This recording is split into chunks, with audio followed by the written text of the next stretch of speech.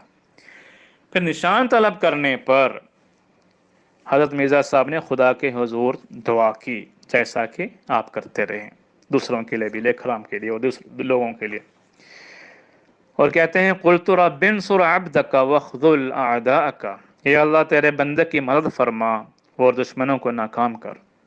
اس پر خدا سے جواب ملا جو انذار کے رنگ میں، اس فیملی کے لیے انذار کے رنگ میں تھا کہ میں ان قریب ان کو مختلف قسم کے آفات سے ماروں گا، ان کی عورتوں کو بیوائیں اور بچوں کو یتیم اور گھروں کو ویران کروں گا، یہ سب باتیں اس میں تھی۔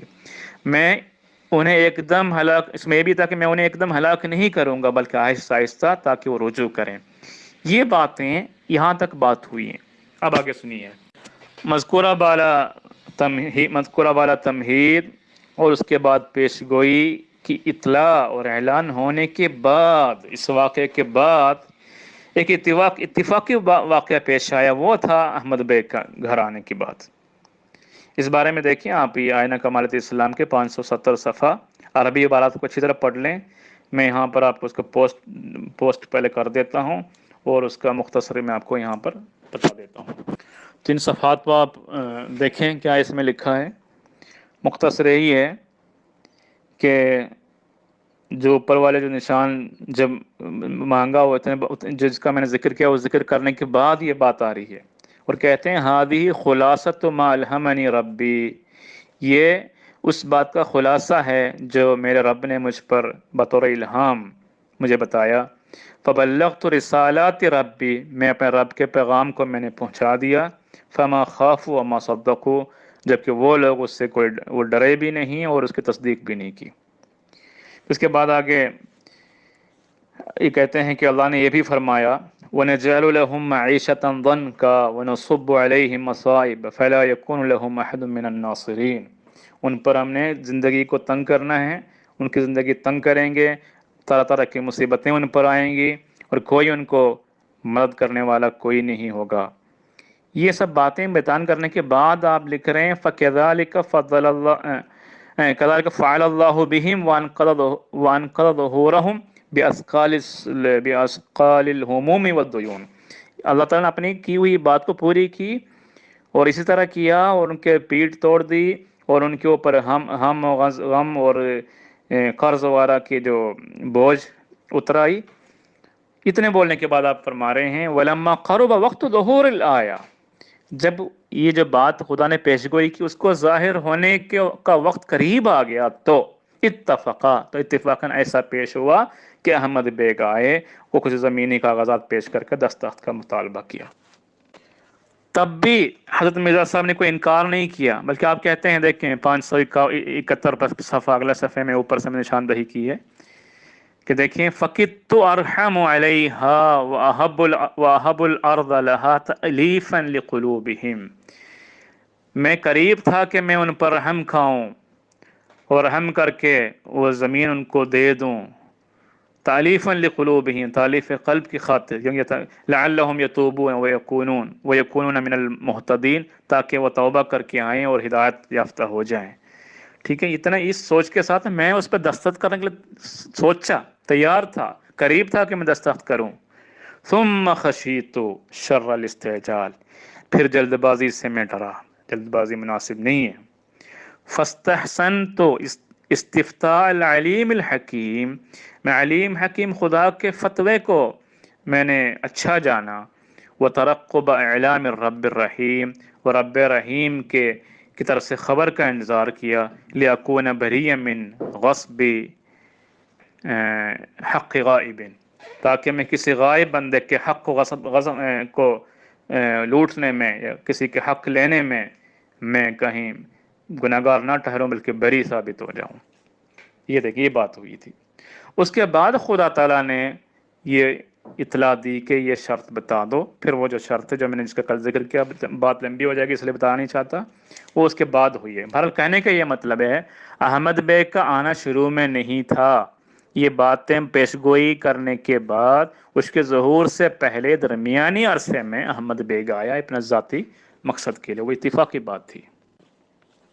اب رہی سلطان محمد کی تحریر کی باتیں، ان کے ساتھ کیا ہوا تھا دیکھیں۔ حضرت مرزا صاحب نے انجام آتم حاشیہ صفحہ نمبر 32 میں چیلنج کیا تھا، جس کا میں ذکر کیا تھا کل، کہ ضرور ہے یہ وعید کی موت اس سے تھمی رہے، ضروری ہے یا ضرور ہے کہ یہ وعید کی موت اس سے تھمی رہے جب تک وہ گھڑی نہ آ جائے کہ اس کو بے باک کر دے۔ سو اگر جلدی کرنا ہے تو اٹھو، اس کو بے باک و مکذب بناؤ اور اسے اشتہار دلاؤ کہ خدا کی قدرت کا تماشا دیکھو، یہ اعلان کیا تھا۔ تو یہ سن کر بعض عیسائیوں اور آریوں وغیرہ نے کوشش کی تھی سلطان محمد کو لائیں، اس کو پیسہ دیں، لالچ دلا کے کچھ لکھوائیں، لیکن مجھے نہیں پتا تھا کہ ثناء اللہ امرتسر نے بھی کوشش کی، وہ بعد میں پتہ لگی آپ کے حوالے سے، اب میں نے بعد میں اس کی تحقیق کی تو مجھے پتہ لگا انہوں نے بھی کوشش کی تھی۔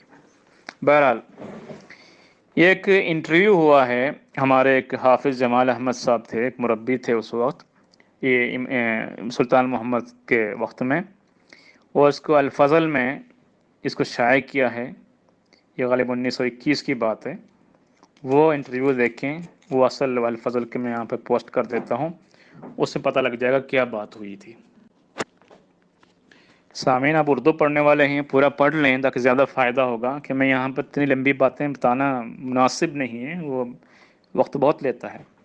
بہرحال ہمارے جو مبلغ صاحب نے ان سے پوچھا تھا 1921 میں کہ میں نے مرزا سلطان محمد سے کہا کہ اگر آپ برا نہ مانیں تو میں حضرت مرزا صاحب کی نکاح والی پیشگوئی کے متعلق کچھ دریافت کرنا چاہتا ہوں، جس کے جواب میں انہوں نے کہا آپ بخوشی بڑی آزادی سے دریافت کریں۔ پھر انٹرویو ہو گیا تو سلطان محمد نے کہا تھا میرے خسر مرزا احمد بیگ صاحب واقعہ میں عین پیشگوئی کے مطابق فوت ہوئے ہیں، مگر خدا تعالیٰ غفور رحیم بھی ہے اور اپنے دوسرے بندوں کی بھی سنتا اور رحم کرتا ہے، ٹھیک ہے، اور کیونکہ وہ دوسرے بندوں کے سنتا رحم مطلب اپنی طرف منسوب کر رہے ہیں وہ، کہ میں اسی وجہ سے مجھے کچھ نہیں ہوا کہ میرے اوپر تعالیٰ نے رحم کیا، واضح ہے بات۔ پھر پوچھا کہ آپ کو مرزا صاحب کی پیشگوئی پر کوئی اعتراض ہے یا پیشگوئی آپ کے لیے کسی شک و شبہ کا باعث ہوئی ہے، تو اس کے جواب میں مرزا سلطان محمد نے کہا یہ پیشگوئی میرے لیے کسی قسم کے بھی شک و شبہ کا باعث نہیں ہوئی، دیکھیں وہاں پہ۔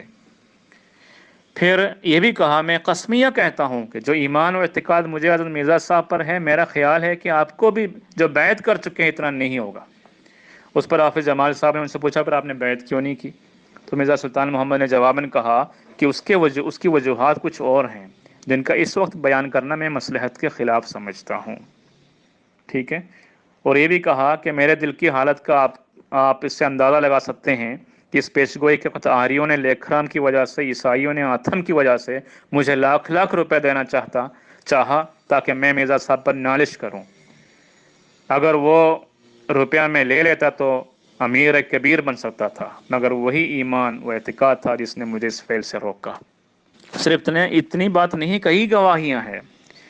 مرزا شریف احمد صاحب رضی اللہ عنہ، ان سے سلطان محمد کی ملاقات ہوئی تھی، اس وقت بھی یہی باتیں کافی ہوئی تھی، اور مرزا اسحاق بیگ صاحب جو ان کے بیٹے ہیں، تفصیلی خط لکھا ہوا 26 فروری 1923 سے الفضل میں موجود ہے، اور مولوی ظہور حسین صاحب جو روس وغیرہ میں رہ چکے ہیں، تو انہوں نے حلفیہ شہادت دی۔ انہوں نے کیا شہادت دی، اس میں ایسے الفاظ ہیں کہ اس سے پتہ لگ جاتا ہے کہ یہ مرزا محمد بیگ نے سلطان محمد نے کیا کیا۔ وہ حلفیہ شہادت کے طور پر انہوں نے اس کو لکھا، اور اس کے نیچے گواہ کے طور پر سید عبدالحی اور محمود احمد مختار ان کے دستخط لے لی، اور ظہور حسین سابق مبلغ روس کے حوالے سے 20 اپریل 59 میں 59 میں انہوں نے یہ گواہی ان سے لکھوائی۔ یہ ظہور حسین صاحب والی شہادت کی زیادہ اہمیت اس لیے ہے کہ اس میں آپ کے سوال کے جواب بھی ہے، اس لیے میں اس کا ذکر کیا۔ کہتے ہیں کہ پاکستان کے معرض وجود میں آنے سے کافی عرصہ پہلے، غالباً 33 یا 34 سن میں یا عیسوی میں، مجھ کو پٹی میں تبلیغ اسلام کے سلسلے میں جانے کا اتفاق ہوا۔ وہ مرزا سلطان محمد صاحب داماد مرزا احمد بیگ صاحب سے ملنے کا اتفاق ہوا۔ انہوں نے دوران گفتگو حضرت مسیح موعود علیہ السلام سے اپنی عقیدت کا اظہار کرتے ہوئے بیان کیا کہ ایک دفعہ مولوی ثناء اللہ صاحب امرتسری، آپ کے ابوالوفا صاحب، میرے پاس پٹی آئے اور میں نے آتے ہی ان کے لیے پانی وغیرہ پلانے کا انتظام کرنا شروع کیا، مگر انہوں نے کہا میں سب سے پہلے اپنا ایک مقصد آپ سے پورا کرانا چاہتا ہوں، اس کے بعد میں پانی وغیرہ پیوں گا۔ یعنی وہ مقصد پورا کرنے کے بعد پیوں گا پانی، یہ کہنے کا مطلب ان کا، اور وہ یہ ہے کہ آپ مرزا غلام احمد صاحب کے خلاف ایک تحریر مجھ کو دے دیں، اور وہ یہ کہ ان کی پیشگوئی دربارہ محمدی بیگم غلط ثابت ہوئی ہے۔ دیکھیں پوری زندگی کوشش کرتے رہے ثناء اللہ امرتسری صاحب۔ مرزا سلطان محمد صاحب کہنے لگے کہ میں نے ان کو کہا کہ آپ ابھی تو آئے ہیں، یہ مہمان نوازی کے آداب میں ہے کہ آپ نے کچھ پانی وغیرہ پی لیں، بیٹھ جائیں، مگر ثناء اللہ صاحب یہی رٹ لگاتے رہیں۔ تو یہ واقعہ سنا کر انہوں نے کہا، یعنی سلطان محمد صاحب نے، کہ یہ حضرت مرزا صاحب کے متعلق میری عقیدت ہی تھی جس کی وجہ سے میں نے ان کی ایک نہ مانی، یعنی ثناء اللہ امرتسری کی ایک بات بھی نہ مانی۔ نیز انہوں نے یہ بھی کہا کہ عیسائی اور آریہ قوم کے بڑے بڑے لیڈروں نے بھی مجھ سے اس قسم کی تحریر لینے کی خواہش کی، اور میں نے کسی کی نہ مانی، وہ صاف ایسی تحریر دینے سے ان کو انکار کرتا رہا، بلکہ جہاں تک مجھ کو یاد پڑتا ہے انہوں نے یہ بھی کہا کہ جو عقیدت مجھ کو ان سے ہے وہ آپ میں سے کئی احمدیوں کو بھی نہیں ہے۔ تو یہ تھی بات۔ اب یہ دلائل ایک طرف، گواہیاں، دوسری طرف یہ بھی میں نے ایک عقلی دلیل بھی پیش کی تھی آپ کے سامنے۔ دیکھیں احمد بیگ کے خاندان کے افراد کثرت سے جماعت احمدیہ میں شامل ہوئے، خواتین جو ان کی بہنیں تھیں یا محمدی بیگم کی بہن وغیرہ، میں نے کہا موسیہ تھی، موسیہ کا مطلب کیا ہے؟ صرف بیعت نہیں کی، نظام وصیت میں شامل ہو کر کم سے کم 10واں حصہ چندہ دیتے رہے جماعت کے لیے، ایسی قربانیاں کرنے والے نکلے۔ تو کیا کسی انسان کی ضمیر یہ قبول کرے گا کہ اگر ان کے اندر کوئی غیرت تھی تو کوئی جماعت میں آ سکتے ہیں وہ لوگ؟ اسی مرزا صاحب کی جماعت میں کیسے آ سکتے ہیں؟ اس سے بڑھ کر کیا دلیل چاہیے آپ کو؟ تو مذکورہ بارہ دلائل کے سننے کے بعد اب سلطان محمد کے خطوط کے جو عکس کاپی ہے نا یہاں پہ، ایک تو میں نے پیش کیا تھا، ایک ہمارے عامر صاحب نے پیش کیا، ان دونوں کو سامنے رکھیں، آپ غور سے پڑھیں اس کو، ٹھیک ہے؟ خدا کو حاضر و ناظر جان کر غور سے دونوں کو بار بار بدل کے پڑھ کے دیکھیں سامنے رکھ کر، پھر میں بتاتا ہوں کیا ہے۔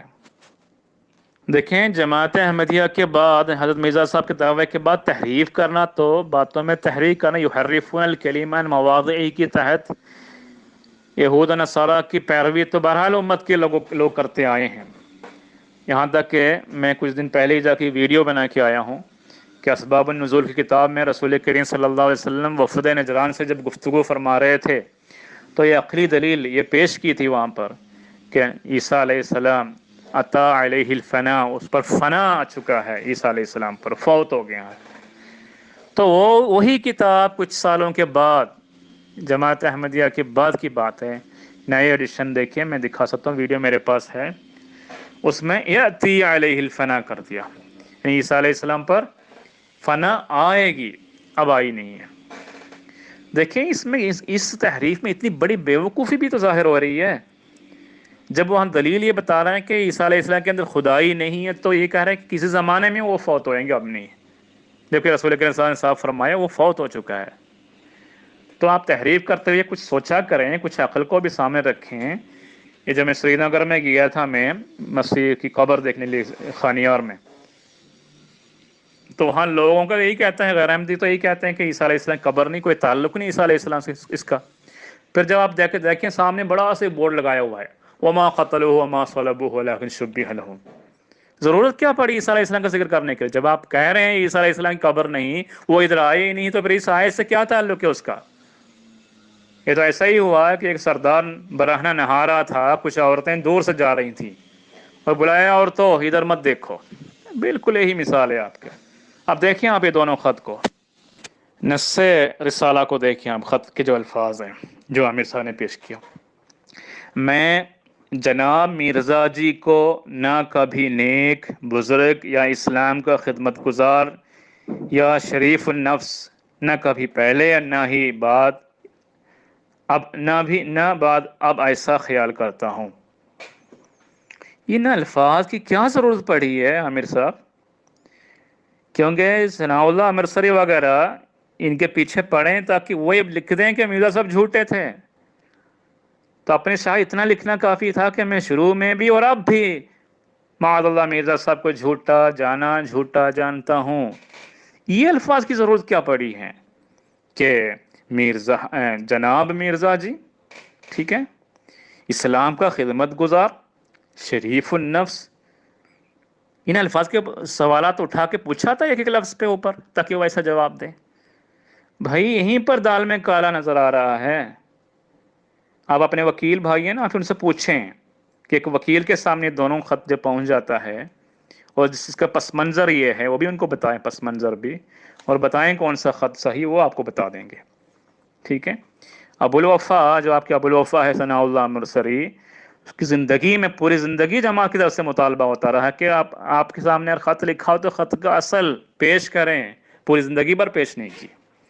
تو ایک تو حضرت مرزا صاحب کی زندگی میں کسی نے چیلنج قبول نہیں کیا، پیش ہی نہیں کی، پیش کی تو بتائیں اس کا، کسی کتاب میگزین میں یہ پیش کرنا کافی نہیں ہے، وہ ہماری دلیل نہیں بنتی اس وقت مخالفوں کی رائے۔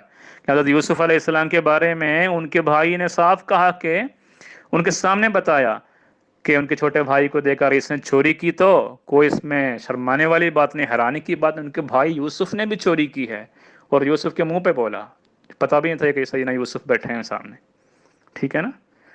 تو یہ باتیں ہیں، اس سے بڑھ کر اس کو ہم کوئی قدر کی نگاہ سے دیکھ ہی نہیں سکتے جب تک دلائل بینہ ساتھ نہ ہو۔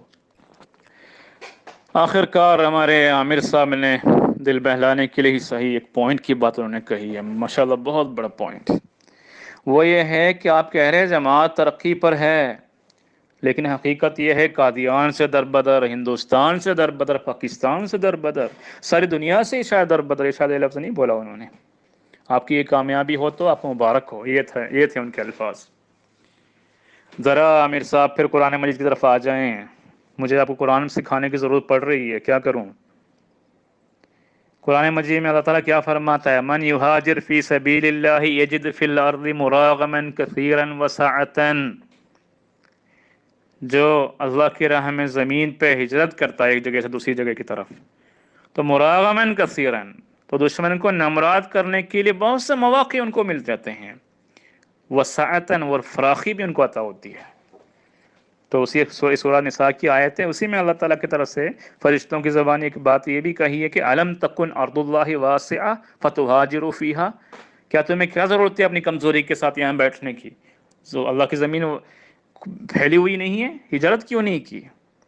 تو بھائی ہم قرآن مجید کے حکم پر عمل کیا، اس کے ساتھ ہم اپنے آقا و متعال رسول عربی صلی اللہ علیہ وسلم کی اتباع میں اور آپ کے صحابہ کے نقش قدم پر ایک جگہ سے دوسری جگہ ہجرت کی، لیکن جہاں بھی ہم گئے وہاں اپنے آپ کو کہیں چھپایا نہیں ہے، ظاہر کرتے رہیں، راستوں میں اسلام احمد کے بیج بوتے رہیں، حضرت مسیح موعود کو، حضرت عیسیٰ علیہ السلام کو جو مسیح ہیں ان کو خدا قرار دینے والوں کے اسٹیجوں پر چڑھ کر ببانگ دہن اعلان کرتے جا رہے ہیں آج بھی کہ تمہارا خدا مر گیا ہے، اس کی قبر فلان جگہ پر ہے، اگر نجات چاہے تو اسلام کی طرف آؤ۔ ساری دنیا میں ہم پھیل گئے ہیں، پھیلتے چلے جا رہے ہیں۔